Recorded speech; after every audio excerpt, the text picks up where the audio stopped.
Esto es DW Noticias. Desde Berlín, la guerra de Rusia contra Ucrania podría estar expandiéndose hasta la península ocupada de Crimea. Fuertes explosiones dejaron al menos un fallecido en una base militar al interior del territorio controlado por Rusia. Kiev niega haber perpetrado cualquier ataque y Rusia asegura que se trató de un accidente. Estos son nuestros titulares. Las autoridades de la localidad en la que se ubica la base aérea de Saki declararon el estado de emergencia. Según la Fuerza Aérea Ucraniana, Rusia perdió 9 aviones de guerra como consecuencia de las explosiones. El Kremlin niega que haya aeronaves destruidas ni que su ejército haya sido objeto de un ataque. Además, en Estados Unidos, el expresidente Donald Trump se niega a declarar ante la Fiscalía General de Nueva York en el caso que investiga supuestos fraudes de su consorcio. El exmandatario denuncia lo que considera una cacería de brujas para evitar su regreso a la presidencia de Estados Unidos. Y un informe de la Universidad Centroamericana en El Salvador revela casos de tortura, detenciones arbitrarias y violaciones masivas de los derechos humanos en 100 días de estado de excepción decretados por la administración de Nayib Bukele. El informe recomienda que la medida se deje sin efecto, pero el gobierno la defiende por el aumento de la seguridad ciudadana.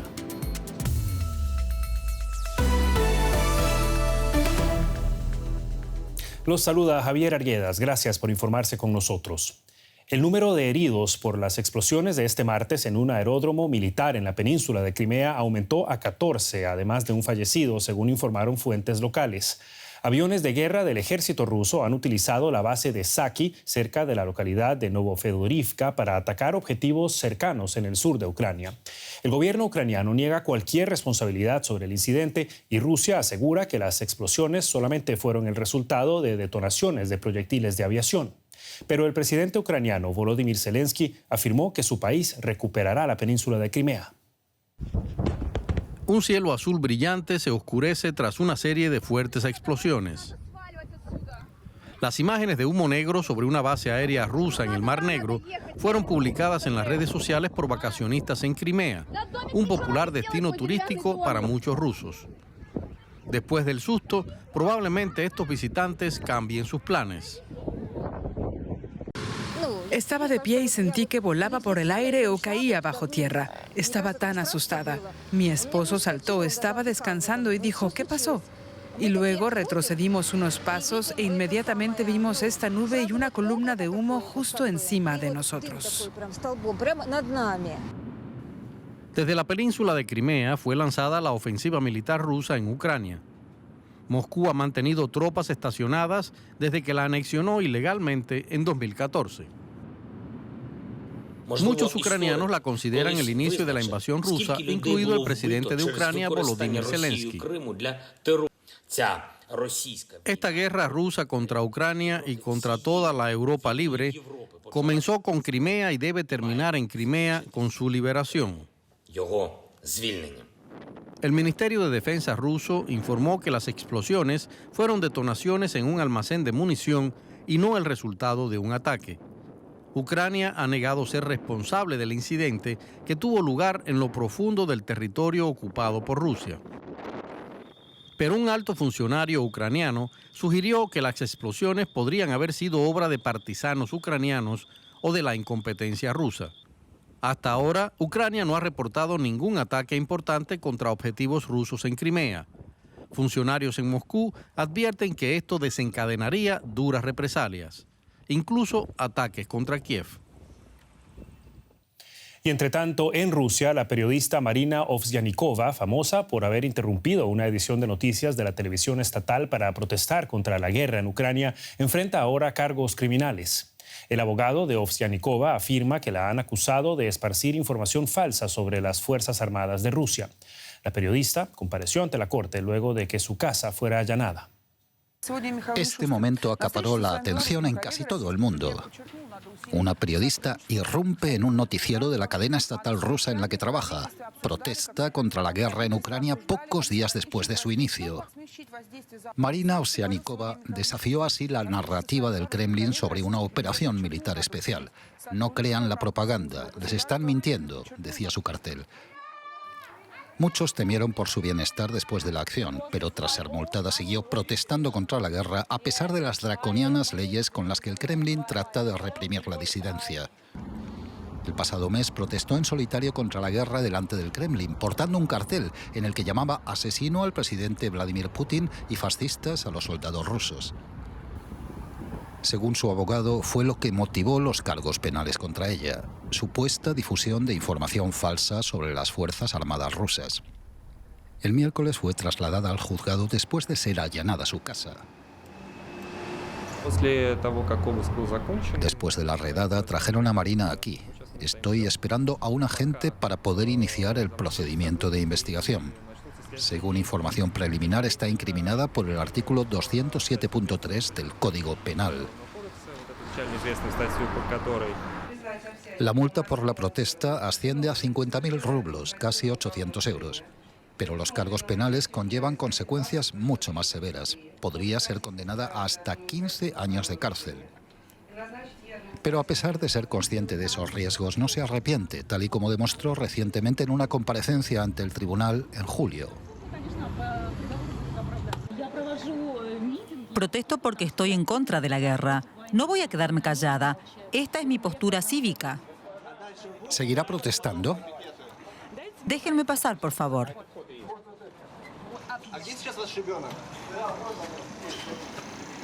En un país cuyo gobierno ha sido implacable con quienes lo critican, se trata de una postura arriesgada y muy valiente al mismo tiempo. Pasamos a noticias del continente americano. En Estados Unidos, el expresidente Donald Trump invocó este miércoles la quinta enmienda de la Constitución para no testificar ante la Fiscalía General de Nueva York. Esta enmienda establece, entre otros derechos, que nadie está obligado a autoincriminarse. La Fiscalía había citado al político en el marco de una investigación civil sobre un presunto fraude en el negocio de su familia. Las pesquisas de la Fiscalía tratan de determinar si la compañía de Trump infló el valor de sus bienes para obtener préstamos bancarios y al mismo tiempo redujo ese valor de sus propiedades para pagar menos impuestos. Su testimonio se produce 2 días después de que agentes del FBI registraran su propiedad de Mar-a-Lago, en Florida, como parte de una investigación federal sobre si se llevó consigo o no documentos clasificados cuando dejó la Casa Blanca. Donald Trump y sus seguidores más cercanos denuncian lo que consideran una cacería de brujas. Anteriormente hablé con nuestra corresponsal en Washington, Carolina Chimoy, y le pregunté cuán político es el entramado de casos legales de Donald Trump. Extremadamente político, Javier. El ambiente ya está dividido de por sí en extremos en este país y ahora el ambiente está aún más pesado y aún más polarizado. La extrema derecha, y esto se notó en la conferencia que hubo la semana pasada del ala hiperconservadora del Partido Republicano, esta parte del Partido Republicano está llena de ira y estos sucesos y la reacción del expresidente Donald Trump, claro, alimentan aún más esta ira. Por ejemplo, Donald Trump dijo hoy que la actual administración y muchos fiscales en este país han abandonado toda moral y, en sus palabras, también los límites éticos de la decencia, creando así claramente una desconfianza absoluta ante el Departamento de Justicia y su independencia del Ejecutivo. Además, Donald Trump habla de la mayor caza de brujas en la historia de Estados Unidos, liderada, según él, por los demócratas y incluso también por parte de su partido. Es decir, alta tensión en Estados Unidos, además, antes de las elecciones de mitad de periodo, y todo indica que Donald Trump podría anunciar en cualquier momento su candidatura para el 2024. Bien, pasamos ahora a la economía. Como ven, está con nosotros Rosa Casal. Si hay buenas noticias, por lo menos por ahora en Estados Unidos, y ya nos quedamos ahí. Podemos hablar de un alivio de momento, pues eso, momentáneo. La inflación se moderó levemente en Estados Unidos en julio, luego de las alzas de tasas de interés aprobadas por la Reserva Federal para enfriar la economía y una caída en los precios de la gasolina. El índice de precios al consumo se colocó en el 8,5% interanual, según las cifras del Departamento de Trabajo, por debajo de lo esperado por el mercado. El presidente Joe Biden, cuya popularidad se ha visto erosionada por la escalada de precios, celebró la bajada en 6 décimas de la tasa de inflación, que en junio marcó, recordemos, 9,1%, un máximo en 40 años. La inflación le da un respiro a la economía estadounidense en julio. Vamos con más detalles. Ana Nieto, Bolsa de Nueva York. La lectura de la inflación es mejor de lo esperado. ¿Cómo se ha reaccionado a estas cifras? Pues aquí donde estoy, en la bolsa, muy bien, todos los índices al alza porque se retira la presión a la Reserva Federal para subir los tipos de interés con la misma agresividad que lo ha hecho en las 2 reuniones previas a hoy. En realidad, los economistas, sin embargo, están debatiendo si esto es un alivio temporal o el principio de una deseada tendencia a la baja. Lo que ha puesto freno a la subida de los precios ha sido, sobre todo, la caída del precio de la energía, sobre todo el de la gasolina y el del gas natural. Además, se han moderado las subidas en otros precios. Los motivos: las caídas de los precios de las materias primas, las caídas del precio del petróleo, la solución que empieza a llegar en las cadenas de distribución de la oferta, una mayor alineación de la oferta y la demanda con menos tensión en los precios por ahí, y sobre todo también que se empieza a notar la subida de los tipos de interés y se está moderando también el consumo. De todas maneras, el asunto es que los precios de la gasolina son volátiles, la inflación puede volver a subir y los precios están muy altos. Por lo tanto, lo prudente es seguir manteniendo el champán en la nevera y no celebrarlo demasiado. Bueno, Ana, y lo más importante, ¿es este alivio algo que puedan notar ya los consumidores? Sí, la verdad es que es un alivio poner la gasolina en el tanque del depósito del auto a precios más baratos, pero hay dos precios que no se han moderado y que van directamente al corazón de las finanzas de todos los hogares. El primer de ellos es el de los alimentos, que al contrario que todos ellos está creciendo y por tercer mes consecutivo un 1% en este mes. En lo que va de año es un 10,9% lo que han subido los precios de los alimentos y sobre todo se nota, por ejemplo, en los precios de los lácteos, que han subido un 15%, en el precio de las frutas y las verduras, que ha subido un 9%. Los huevos cuestan un 38% más que el año pasado. La otra cuestión, que no hace más que subir, es la vivienda. Ha subido medio punto este mes y un 5,7% en lo que va de año, sobre precios ya muy altos y que llevan pesando mucho tiempo sobre los consumidores. Ahora mismo la mayor parte de los economistas piensan que los precios de la alimentación se van a empezar a moderar porque van a ver cómo los precios de las materias agrícolas primas están bajando. El precio de la vivienda no se le encuentra solución desde hace muchos años. Vaya, muchísimas gracias por el momento, por este análisis, Ana. Un saludo.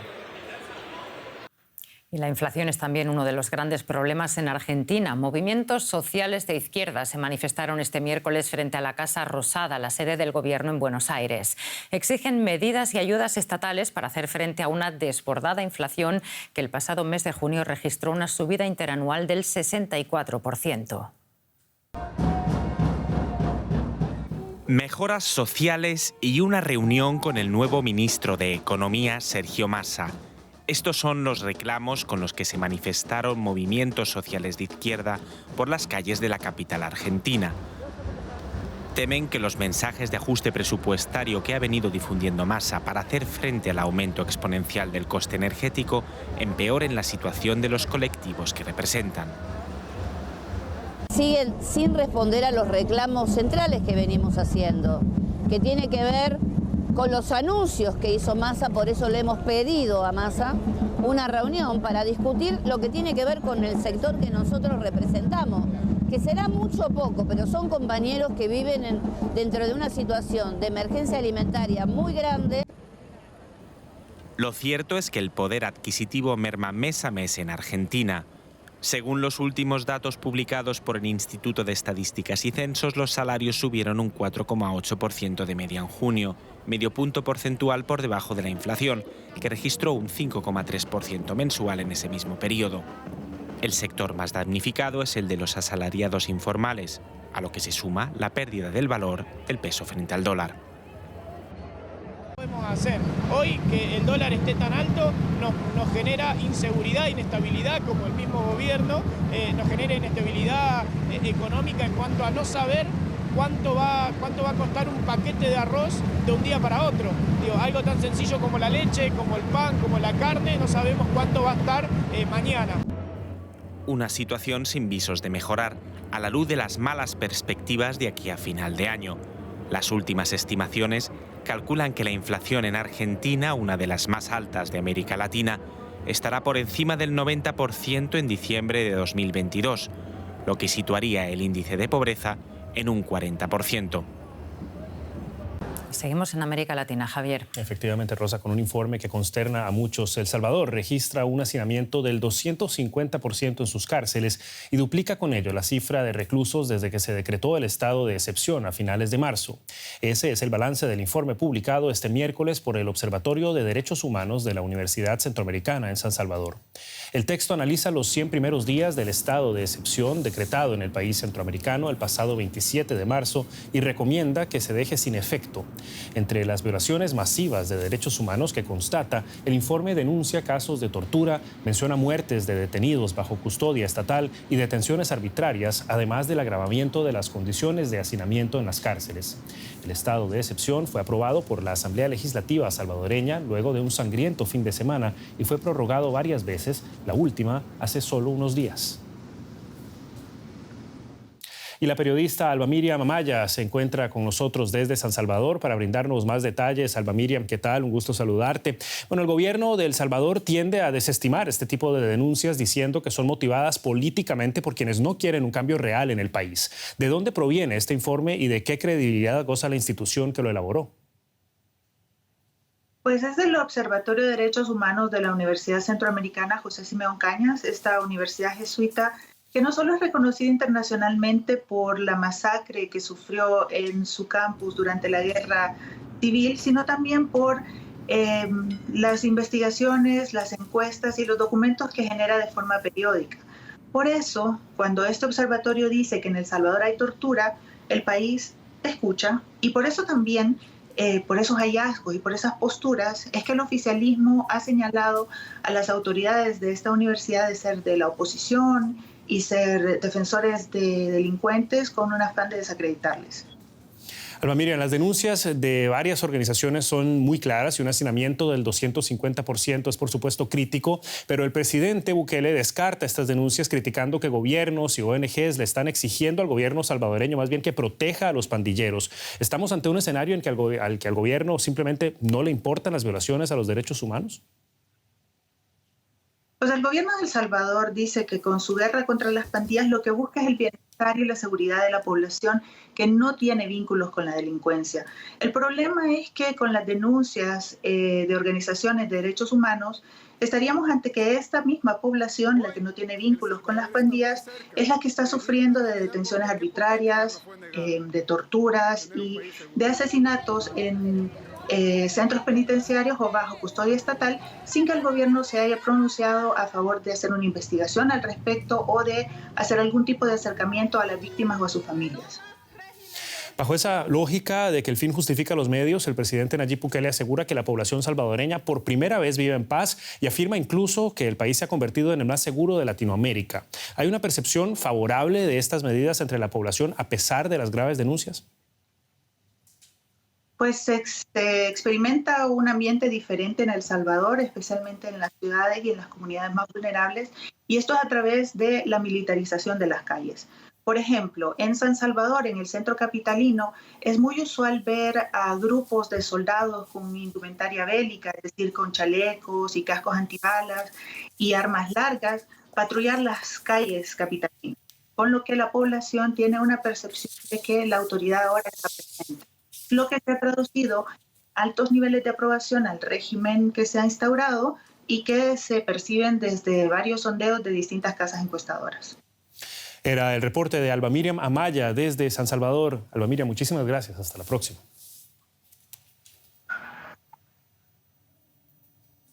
En Cuba, las autoridades dan por controlado el incendio que se desató el pasado viernes en la base de depósitos de combustible en Matanzas. El suceso, considerado como el mayor incendio industrial de la historia del país, cobró la vida de al menos una persona. Por el momento, las autoridades no han ofrecido todavía un balance del daño económico provocado por el fuego, pero lo que ya está claro es que tendrá un impacto negativo en la grave crisis energética que está sufriendo el país, con recurrentes cortes del suministro eléctrico.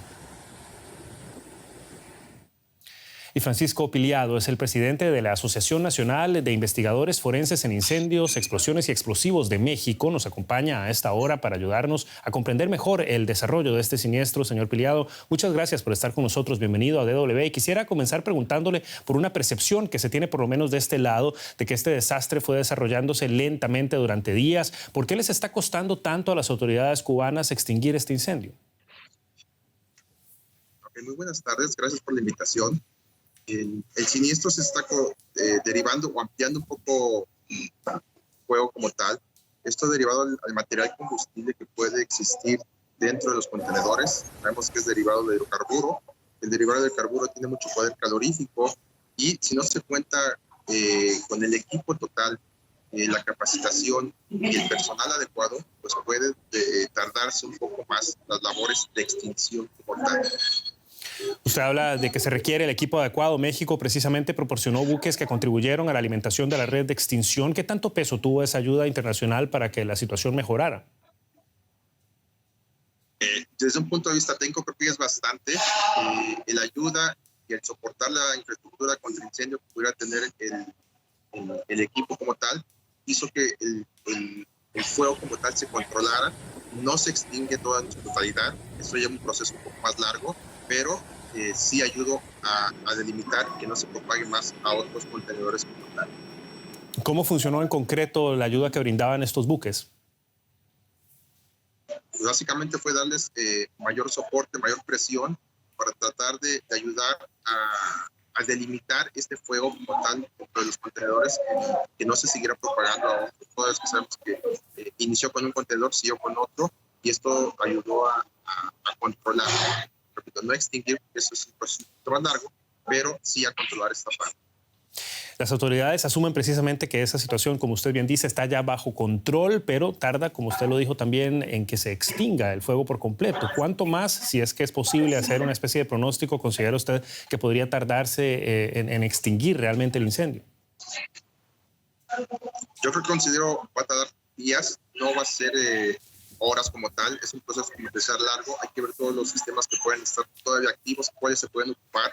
Y dependiendo del equipo que se pueda contar y el personal realmente capacitado, pues se tendrá algún par de días para controlar y después extinguir completamente el fuego. Ahorita, por lo que sabe, ya está controlado, no está extinto en su totalidad. Francisco Piliado, desde Ciudad de México, muchísimas gracias por estas apreciaciones. Gracias, hasta luego. El expresidente paraguayo Fernando Lugo está en coma inducido en una clínica de Asunción después de haber sufrido un accidente cerebrovascular. El exobispo, aquí en imágenes de archivo, gobernó Paraguay entre el año 2008 y el año 2012, año en que fue destituido en un controvertido juicio político. Lugo ha sido el único mandatario paraguayo que no pertenecía al derechista Partido Colorado. Según fuentes cercanas al exmandatario, Lugo regresó ya con problemas de salud de Colombia, donde había asistido a la ceremonia de juramentación del nuevo presidente Gustavo Petro. Y en Asunción precisamente se encuentra el periodista Santi Carneri para ampliarnos las informaciones desde allí. Santi, ¿qué tal? Muy buenas noches. ¿Qué más detalles se conocen sobre el estado de salud del expresidente? Hola, buenas noches. El expresidente Lugo ha sido trasladado recientemente de un hospital a otro para que continúen tratándole, porque la última hora es que ha sufrido un sangrado cerebral y están tomando todas las medidas para poder contener, según ha informado su médico personal, a las puertas del sanatorio. Santi Carneri, con la información sobre el estado de salud del expresidente paraguayo. Muchísimas gracias. Hasta la próxima.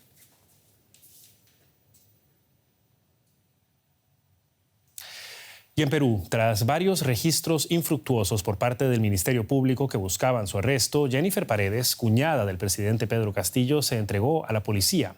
Paredes está siendo investigada por su presunta participación en una red de corrupción y de lavado de activos. Unas pesquisas que para el mandatario peruano constituyen un show mediático y un intento más de apartarlo del cargo, quebrantando, como dijo, el orden constitucional y democrático de la nación. La noticia de la entrega de Jennifer Paredes se produce horas después de la renuncia del ex abogado del presidente y su esposa a seguir representando a la pareja presidencial por motivos todavía no detallados. En México, las autoridades se muestran confiadas en poder acceder a la mina en el norte del país, donde 10 mineros permanecen atrapados desde hace una semana. Más de 600 personas forman parte de las tareas de rescate y llevan más de 100 horas extrayendo agua para poder adentrarse en la mina de Sabinas, que se inundó tras un derrumbe. Especialistas también monitorean los niveles de gas metano para evitar una explosión cuando ingresen los buzos. El derrumbe de la mina, de la que solo 5 trabajadores lograron escapar, recuerda los trágicos accidentes que se han presentado en México en los últimos años. Y un enorme incendio forestal ha obligado a miles de personas a abandonar sus hogares en el suroeste de Francia. Las autoridades creyeron que el siniestro estaba bajo control, pero las llamas se reavivaron. Olas de calor durante el verano han generado sequías en Francia y otros países europeos, creando condiciones óptimas para los incendios. Con pocas reservas de agua, las autoridades francesas están imponiendo restricciones para su uso en todo el país. Aquí en Le Bouchet-Saint-Nicolas, acceder al agua se ha convertido en una ardua tarea. Gracias a una medida aprobada recientemente por las autoridades locales, los ganaderos pueden ahora bombear agua de un lago para abastecer a sus animales. Nunca viví algo así. Agosto nunca es fácil, pero la peor fase no suele durar tanto. Es la primera vez que tengo que sacar agua del lago. Más de 100 localidades en Francia dejaron de tener acceso a sus fuentes habituales de agua por la persistente sequía. Uno de nuestros 2 pozos se ha secado. Solo da agua a uno de ellos. 110 metros cúbicos al día, pero en el pueblo necesitamos el doble. Cada 2 días viene un camión cisterna para traernos agua. El gobierno afirma que es la peor sequía jamás vivida en Francia. En 2/3 del territorio se ha declarado el estado de emergencia y en casi todo el país hay restricciones al uso del agua. Muchos agricultores no pueden regar sus campos. Según los científicos, la culpa es del cambio climático. La extraordinaria sequía se debe a la escasez de precipitaciones y a eso se le suma la evaporación de la humedad a causa de las corrientes cálidas y secas. Además, hay incendios en varias regiones, como aquí en Gironda, y también debido a la sequía se propagan más rápidamente.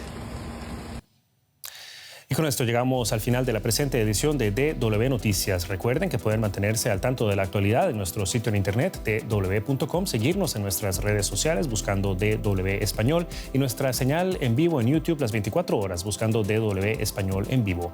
Yo soy Javier Arguedas, en nombre de todo el equipo de profesionales de habla hispana aquí en Berlín, en DW. Hasta una próxima ocasión y que la pasen bien.